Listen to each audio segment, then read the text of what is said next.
अज़ीज़ तलबा अस्सलाम वालेकुम। आज हम देखेंगे कि किस तरह हम पाइथन को अपने कंप्यूटर में इंस्टॉल करते हैं। इस मकसद के लिए आपने अपने वेब ब्राउज़र को ओपन करना है। आपके पास गूगल क्रोम हो सकता है, माइक्रोसॉफ्ट का एज हो सकता है। तो आपने यहाँ पे लिखना है पाइथन डाउनलोड। जैसे ही आप ये लिखेंगे तो आपके पास एक लिस्ट नज़र आएगी जिसमें मुख्तलिफ वेबसाइट्स हैं। इनमें सबसे पहली जो वेबसाइट है वो पाइथन ऑर्गेनाइजेशन की अपनी है। आपने यहाँ पे क्लिक कर देना है तो आपके सामने इस वेबसाइट का जो लैंडिंग पेज है वो सामने आ जाएगा।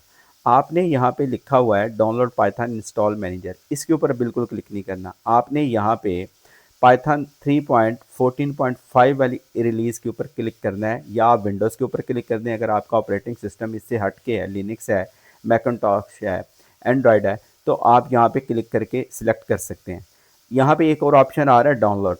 आप यहाँ पे भी क्लिक करके फिर पाइथन 3.14 के ऊपर क्लिक कर सकते हैं। जैसे मैंने यहाँ पे क्लिक कर दिया। आप जैसे ही इसके ऊपर क्लिक करेंगे तो आपके कंप्यूटर में मौजूद कोई सा भी जो डाउनलोड मैनेजर है वो इसकी इंस्टॉलेशन को स्टार्ट कर देगा। ये आप देख रहे हैं कि 28.95 तकरीबन 29 MB का सॉफ्टवेयर है।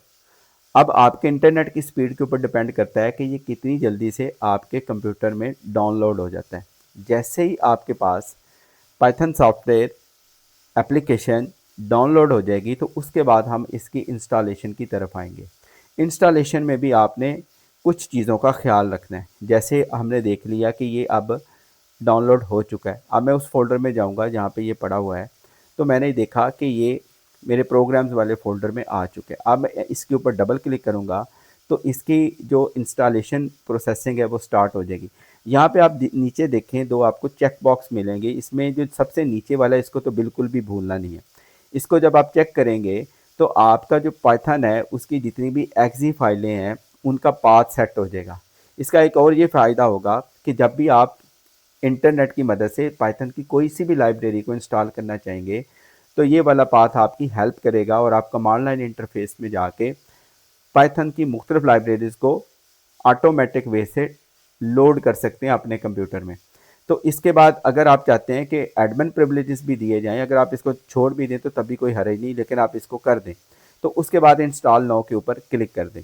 जैसे ही आप इसको इंस्टॉल नाउ के ऊपर क्लिक करेंगे तो फर्दर आप येस के बटन को प्रेस करेंगे तो इसकी इंस्टॉलेशन आपके कंप्यूटर में स्टार्ट हो जाएगी। अब ये डिपेंड करता है आपके कंप्यूटर की प्रोसेसिंग स्पीड के ऊपर, आपके ऑपरेटिंग सिस्टम के ऊपर, कंप्यूटर की जनरेशन के ऊपर, कि ये कितना वक्त लेता है आपके कंप्यूटर में इंस्टॉल होने में। जैसे कि यहाँ पे हमारे पास सेटअप प्रोग्रेस इसका चल रहा है। एक और चीज़ याद रखिएगा, पाइथन के ऊपर जब हम कोई लैंग्वेज लिखते हैं, मसलन किसी भी सिंटैक्स में हम लिखते हैं तो पाइथन इसको लाइन बाय लाइन चेक कर रहा होता है। इसलिए हम कह सकते हैं कि जो पाइथन का जो सॉफ्टवेयर है जो हम यहाँ पे इंस्टॉल कर रहे हैं, इसके बैकएंड के ऊपर जो इसका ट्रांसलेटर है वो इंटरप्रेटर है।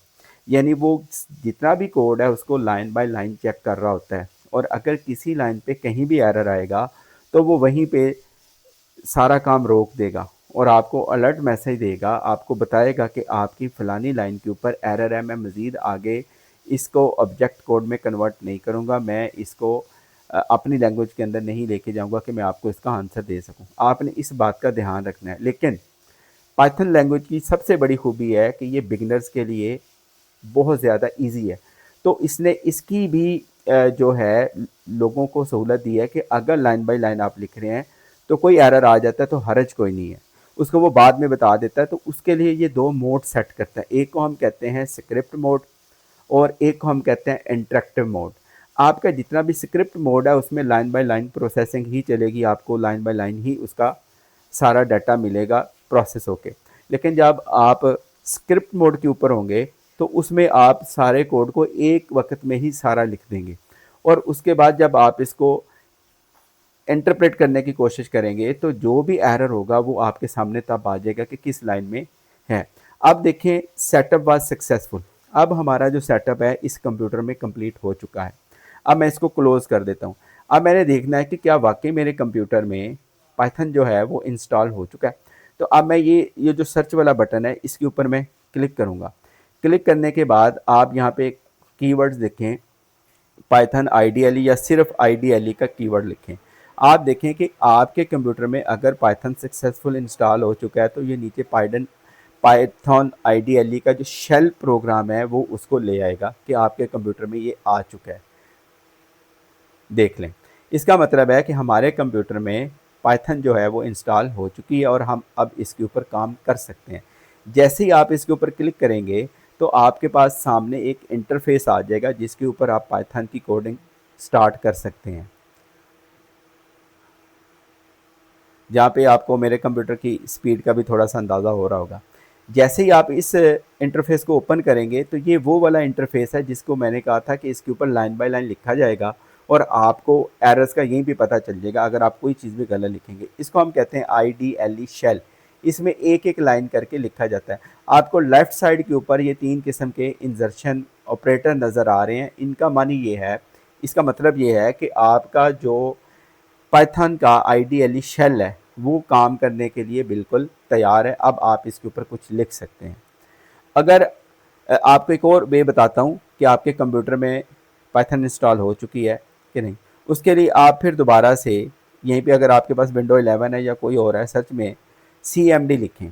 जैसे ही आप यहाँ पे CMD लिखेंगे तो आप basically command line operating system में चले जाएंगे।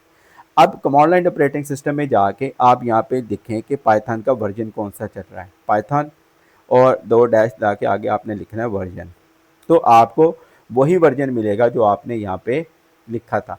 अब इसका मतलब है कि आपके कंप्यूटर में जो पाइथन है वो दोनों तरीक़ों से उसका पाथ सेट करके इंस्टॉल हो चुकी है। अब आप यहाँ पे पिप इंस्टॉल की मदद से कोई भी लाइब्रेरी पाइथन की इंस्टॉल कर सकते हैं और उसके ऊपर काम कर सकते हैं और आपके कंप्यूटर के अंदर जो पाइथन इंस्टॉलेशन है वो मुकम्मल तौर पे हो चुकी है। Thank you.